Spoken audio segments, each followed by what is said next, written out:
pag-uusapan natin ang tatlong negosyo na dapat nating ipursige sa panahon ngayon. Lalong-lalo na mga kabayan ay panahon ng pandemya sa ngayon. Kaya mga kabayan, manood po kayo sa aking live stream at don't forget mga kabayan to subscribe with this channel and hit always the notification bell. Para sa lahat ng aking mga bagong upload ay magkakaroon po kayo ng notification. Mga kabayan, sa panahon ngayon ay sadyang ang kahirapan ay laganap saan mo mang tignan sa buong mundo. Kaya naman mga kabayan, ang iyong lingkod ay araw-araw o di man ay may mga paliban-liban na ako po ay nag-vlog, nagbibigay po ako ng vlog para sa ikauunlad ng ating buhay. Mga kabayan, lagi niyong tatandahan na ang aking ibinibigay na mga vlog ay mga basic po lamang. Ito po ay madaling gawin. Alam naman po natin, hindi po ako isang financial advisor o hindi po ako malakihang mga negosyante, pero taglay ko naman po ang puso, panalangin na ang mga tao o mga kapwa ko Pilipino o mga nanonood ng aking vlog, naway magtagumpay po kayo mga kabayan. Dahil ang mga binibigay ko ay mga practical tips upang tayo po ay umunlad sa pagnenegosyo. Alam naman natin mga kabayan na ang pagnenegosyo ay parang marathon po yan. Kaya mga kabayan, bago po tayo mag-umpisa ay mega shout out po sa aking community, Bernard Tigabaon TV. Lahat po ng aking mga subscribers ay mega shout out po sa inyong lahat, sa aking mga supporters. Maraming salamat dahil sa pagtulong nyo po sa akin ay lumalago po ang ating channel. At sa mga bashers,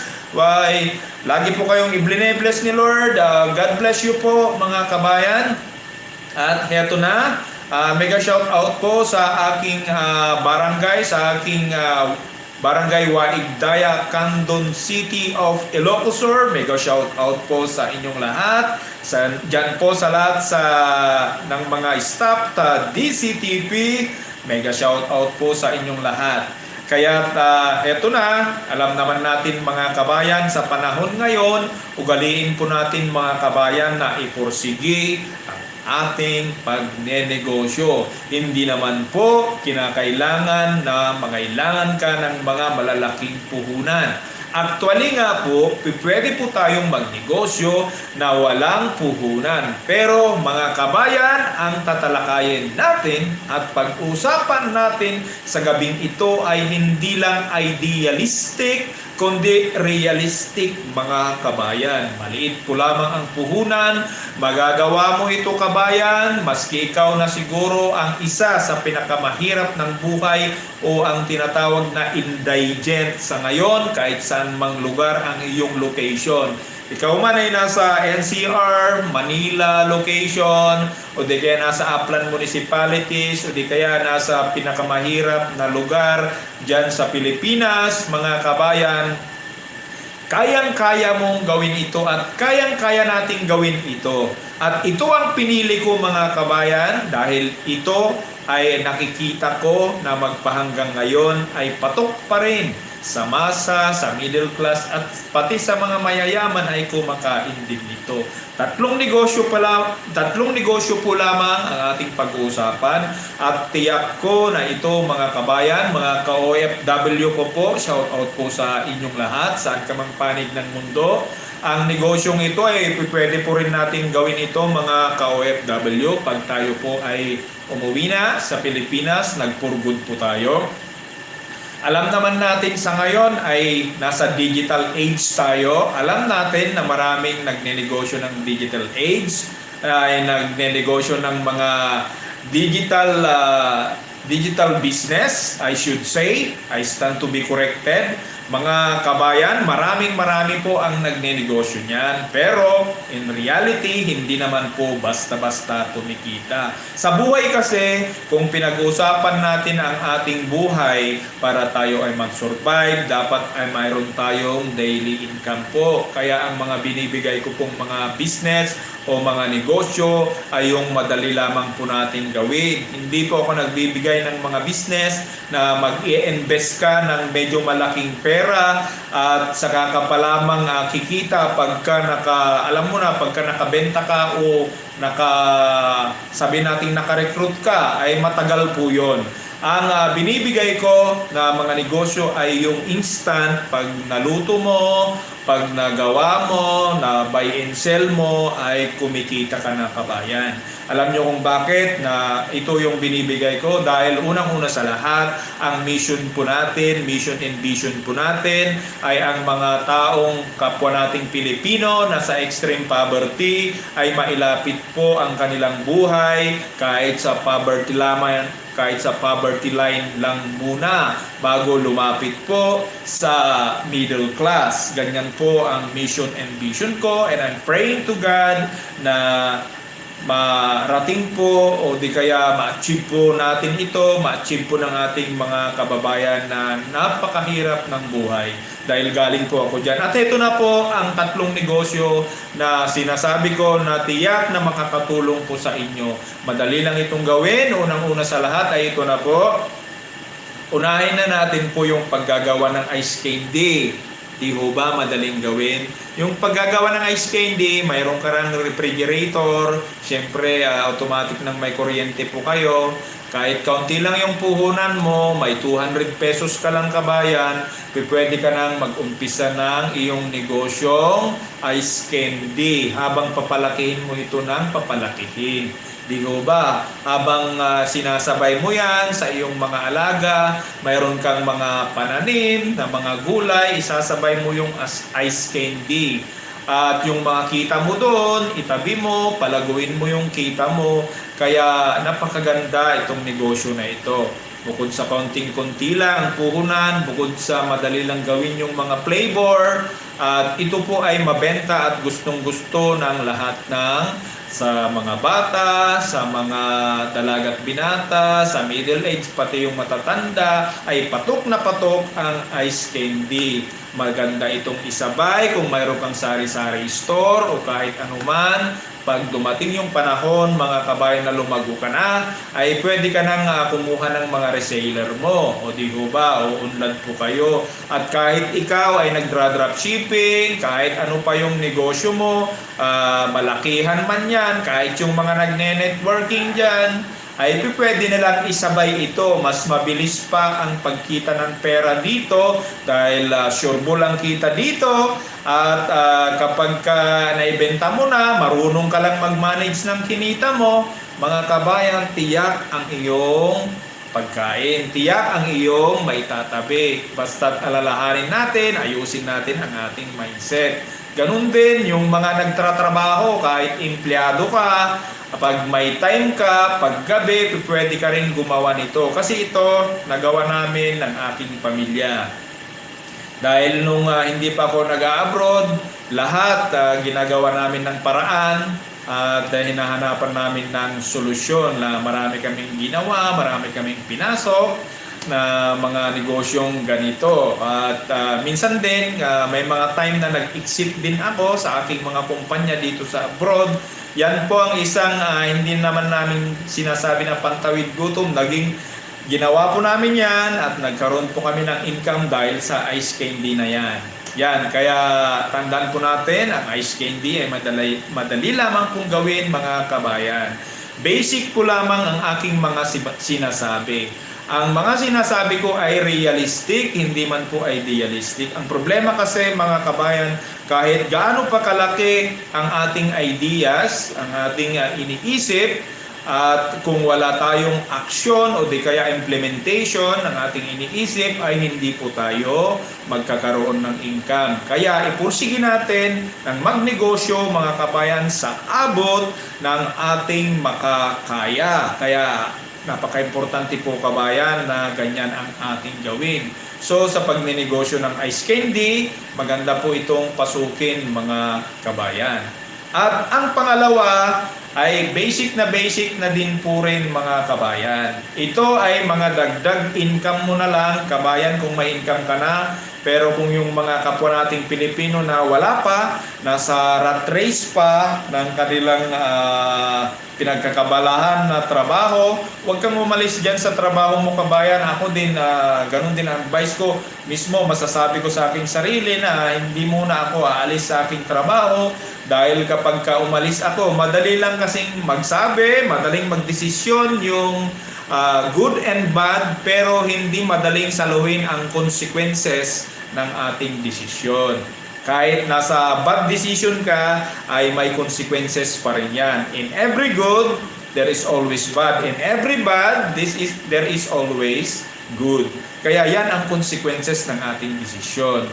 Kahit ito na yung susunod na pwede mong gawin, halimbawa ikaw ay nag-exit o kung ikaw ay nandyan sa Pilipinas, provided lang na maganda yung mga refrigerator nyo at thickly populated naman yung area nyo, o kahit hindi naman thickly populated, kung maglagay ka na lang ng mga sales materials mo dyan at pwede kang gumawa ng ice o yelo, dahil ang ice naman o yelo ay mabibenta naman yan sa 3 pesos to 5 pesos, depende po sa lugar ninyo.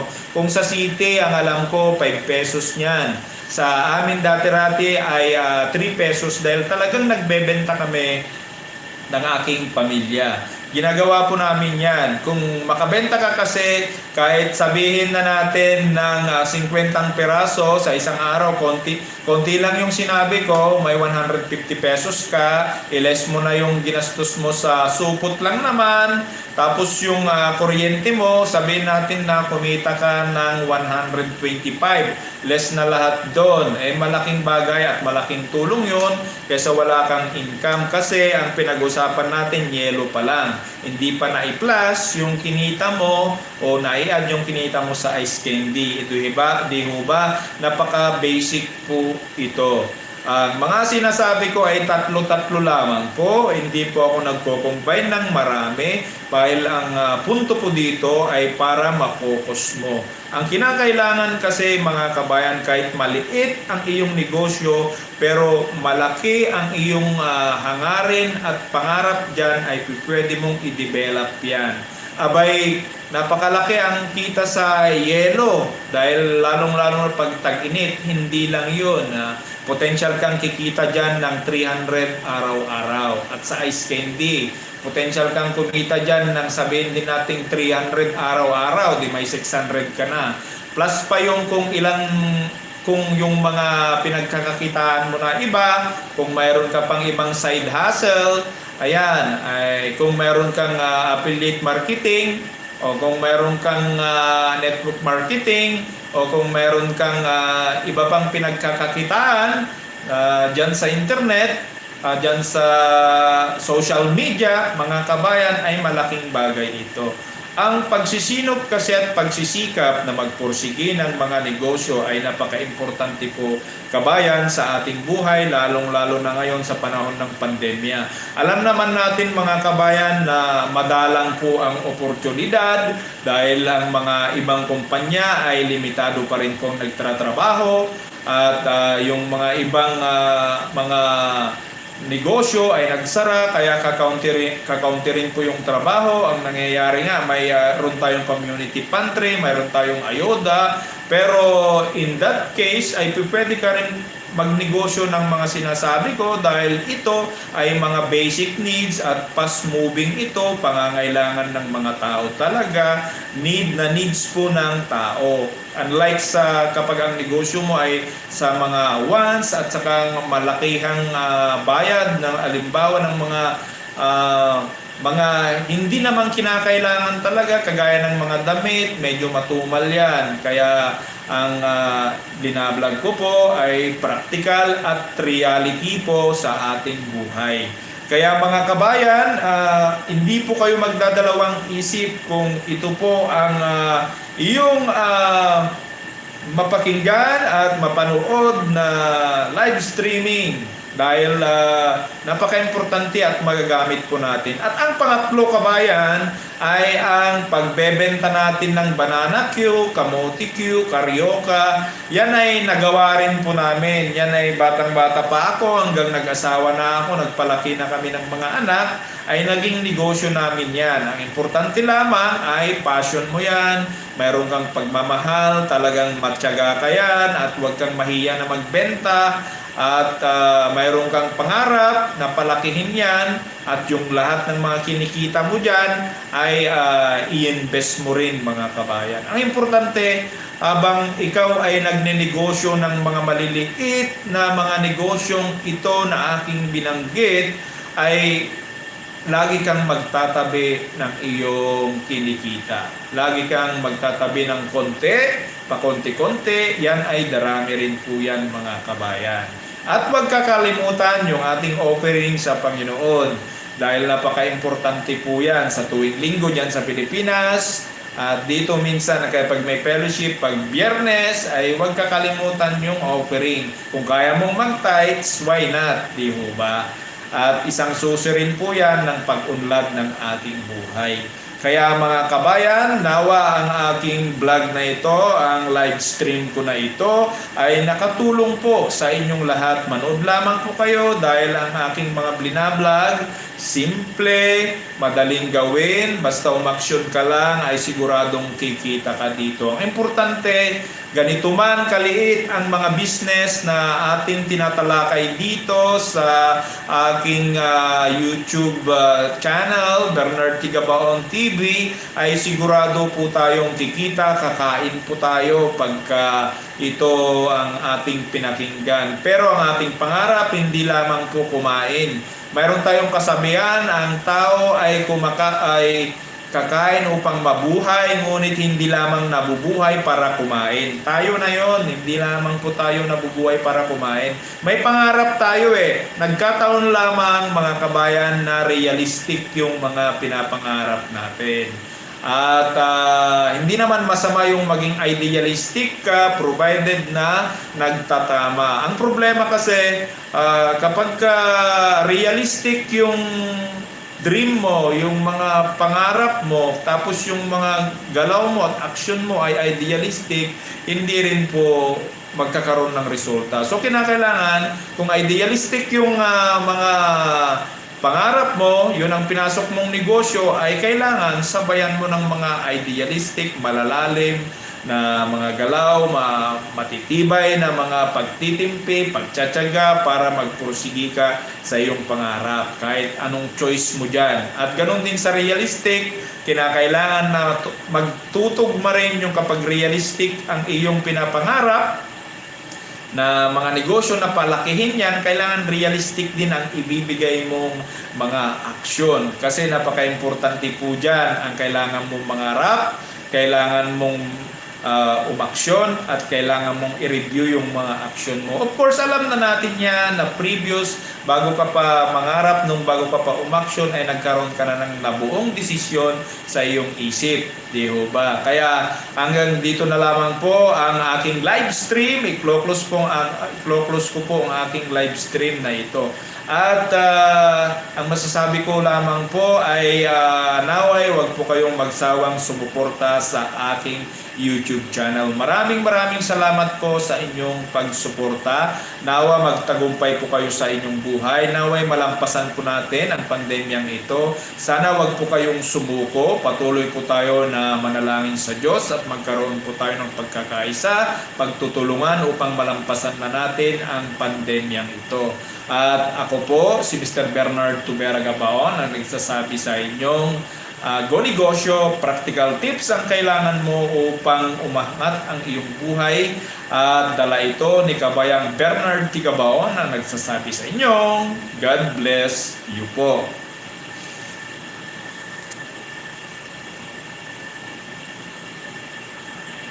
Are you sure?